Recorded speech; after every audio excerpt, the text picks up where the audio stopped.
T-Dog, J-Boy, and me, I'm Lugs. Our pride and joy is pumping our mugs. Be careful, kids, it could get rough. We're flipping our lids on sports and other stuff.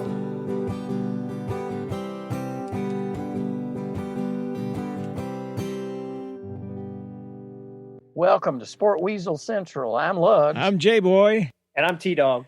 Based loosely on facts, this is still sports and other stuff. We'll be here for about 20 minutes and we'll wake you when it's over. We promise that. So this week, the NFL announces its schedule. While the Canadian Football League declares it may not have a season. Plus, 9 ACC schools say, heck yeah, we're having classes. We may even have, well, we'll find out. So, gentlemen, let's get started. We had the draft. Now the schedule's in the books. Is it going to happen, the NFL? Come on. I think it has to.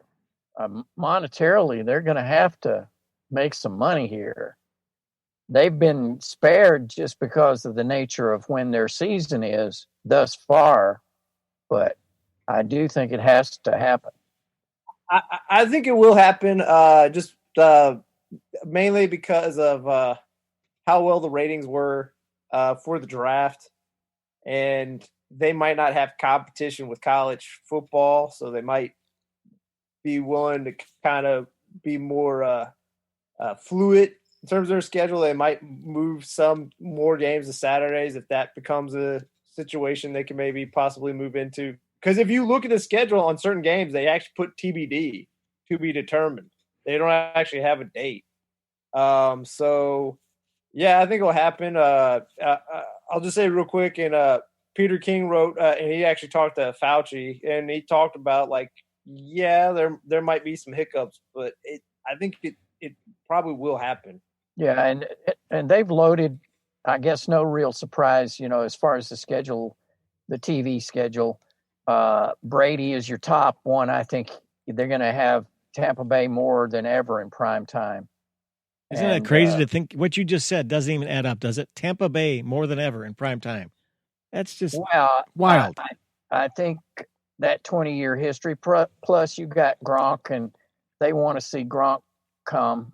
I mean, if what are you interested in out of the schedule now? Is in terms of primetime games, there is a big cluster of about 7 teams that have the same amount as the Bucks in terms of primetime games. Those 7 have 5. There's actually one that has 6. Can you guess the team? Probably one of you will.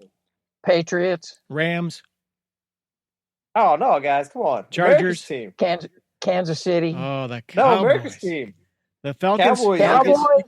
Cowboys. They get 6 primetime games.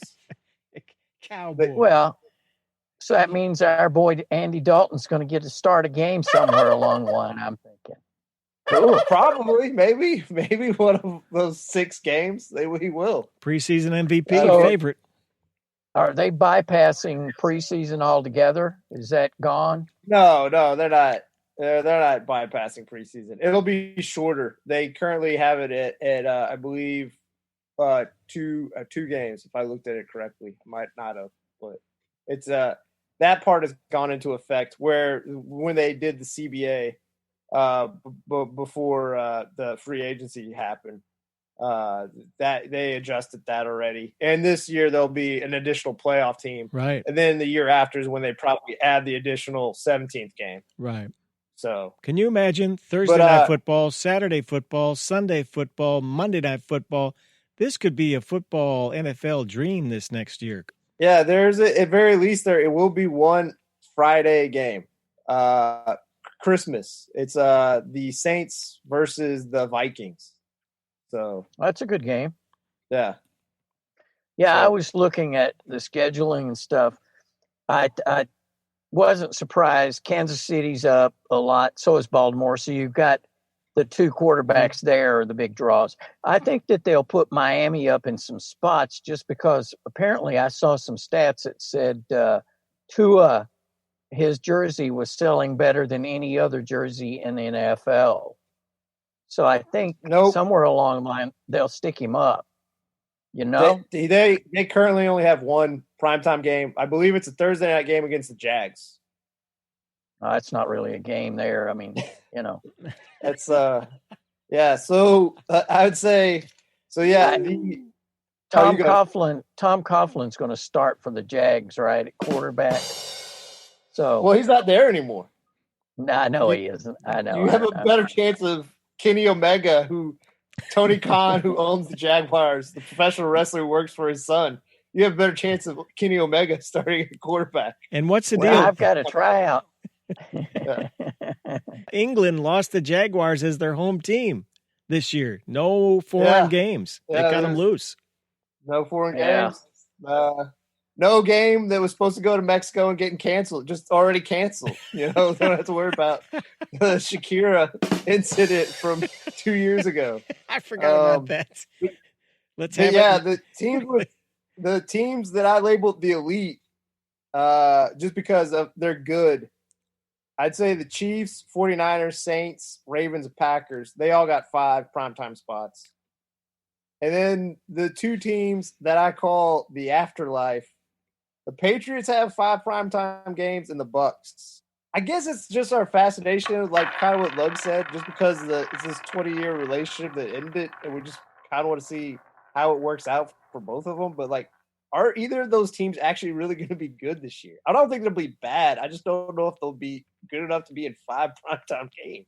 That's a lot. That's a lot. Well, yeah. That's a lot of Jarrett Stidham. I mean, I'm not trying to bag Jarrett Stidham. That's a lot of Jarrett Stidham. I mean, we're not talking like it is peak or even just slightly past his prime. We're talking about, absolute midnight Tom Brady right now. It's like, tell me how many games that young man's appeared in, Stidham. Stidham? Yeah. Off the top of my head, I don't know how many he's. Do you know how many games? No, I'd say 3 or 4, maybe. He's come in. And I could be wrong. I think he played so poor. And again, it wasn't for long. He came in because they were trying to give Brady – the game was over, and he made a bad choice, and they just brought Brady back in. And then the very next week, they brought in, like, Cody Kessler and, like, signed Cody Kessler. Wow. So, all right. I then have the contenders. I'll just say real quick. I'll just try to go through them real quick. The contenders, I have the Eagles, Seahawks, Steelers, and Bills. There are 4, just because some of them are up and coming. Some of them are probably descending a little bit in their quality of play, but they're still should be recognized. Housewarming. Rams have 5. I don't know how, because let's be honest. Stadium. It was just the new stadium. And like all those media people want to go and just hang out and see they want to smell the new carpet. Yeah, the new paint. And the Raiders. I call this one major market default. It's purely because they're large markets. I hate to say Bears get 4 primetime appearances. What? And the Giants get 3. I mean, again, both those teams, there's pieces of those teams that I'd want to watch, but more in a highlight reel. I don't know if I want to watch for 3 hours. Yeah, nope. But if it's Friday night. Yeah, it's Friday night. Saturday afternoon. Yeah. Saturday evening. The one I was surprised at, the Vikings only have 3. Yeah, they're underdogs this year, aren't they? Yeah, but, I mean, they're still a talented team. The one that I find funny just because they have Deshaun Watson, you think there'd be more kind of like a sex appeal, but Texans only got 2. Yeah, especially big market Houston, too. Yeah, no, that's a good point. Yeah. Titans only have 3. Broncos only have 3. They're in the up-and-comers. Browns have 2. Bengals have 2. Cards have 2. I call this group the dead zone because I don't know what the hell they are. I don't think they're up-and-comers even. Chargers, Falcons. Nice unis on the Chargers, though. Nice unis. That's true. Jets. And then this cavalcade group of one and dones. Dolphins. I'm really surprised at this one. Colts. Wow. Not surprised at the next few. Panthers, Lions, Jags, and Skins. Well, small market. I mean, smaller market. Colts, Panthers. Yeah. That might be why. Lugs was right. It's kind of surprising because Tua will probably start this year. I think he will. So I don't know. Maybe they'll flex him in. And Washington's a fairly large market when you take into effect all the people that are interested. It just proves you how bad they are. They're just like, no, we don't want you. Yeah, they have a long way to prove themselves to be pushed up below the third tier, I'd say. The one that surprises me really, though, is San Francisco. I mean, Yeah. Most people in America could not name a person on that team, I don't think. They don't have, I mean, Garoppolo's a competent quarterback at this point. I'm not sure about an injury if he's all the way back. Mm-hmm. They have good quality players on both sides, but they don't have that person that sort of grabs the public imagination. I mean, Brady does grab the public imagination. It's fascinating to watch this play out. But that's a really good point. I think the main thing is, and it's weird to kind of say this, I guess the draw of the 49ers is really Kyle Shanahan's play calling. It really, really is. I mean, I know it's weird to say, and to be fair to you, like it definitely is the lowest one of that group in terms of appeal because it's how players play in his system. But don't you think in general, West Coast teams don't get the love east of the Mississippi because of the time change? We never see their games. I don't care if it's college or pro. I don't think they get much love anyway. No, that's true, but again, for a large portion of the fan bases, even though it had been so long, and if you really think about it, Harbaugh kind of brought him back, but then they went into another kind of hibernation. But really, between like Bill Walsh run and until Jim Harbaugh, it was a whole lot of nothing. But still, that Harbaugh era, I mean, the Walsh era was so fantastic that there is still around the country a lot of diehard 49er fans. And I read where the Chargers will travel 27,000 miles this year, outdistancing the next nearest team by like 8,000 miles because of all the East Coast, West Coast, East Coast stuff. It's crazy travel for them. Oh my gosh, that is not good for a team. I don't even know what that team's going to be. They have some talent. It's just Tyrod Taylor and Justin Herbert. I don't know what you're going to get.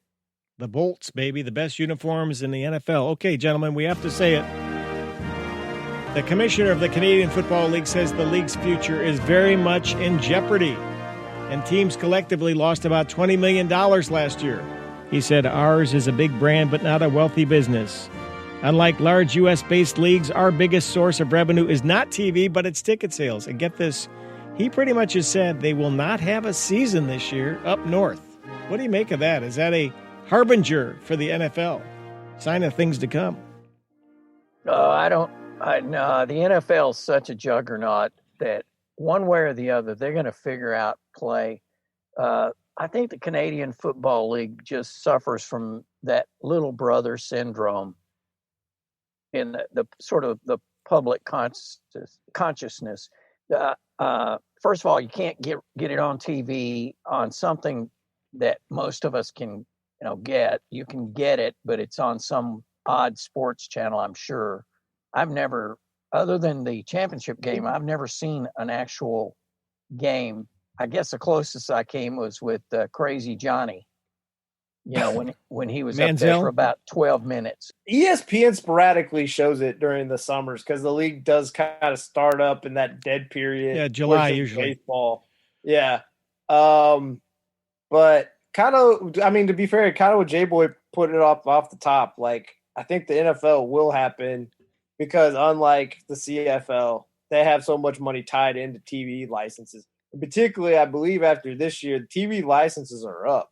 And maybe I'm wrong on that, but I'm pretty sure the TV licenses are up. So, like, you're right. It's about getting that money for this year because obviously, they could. I mean, and obviously, I don't even know how you even take in the numbers because that's the thing is I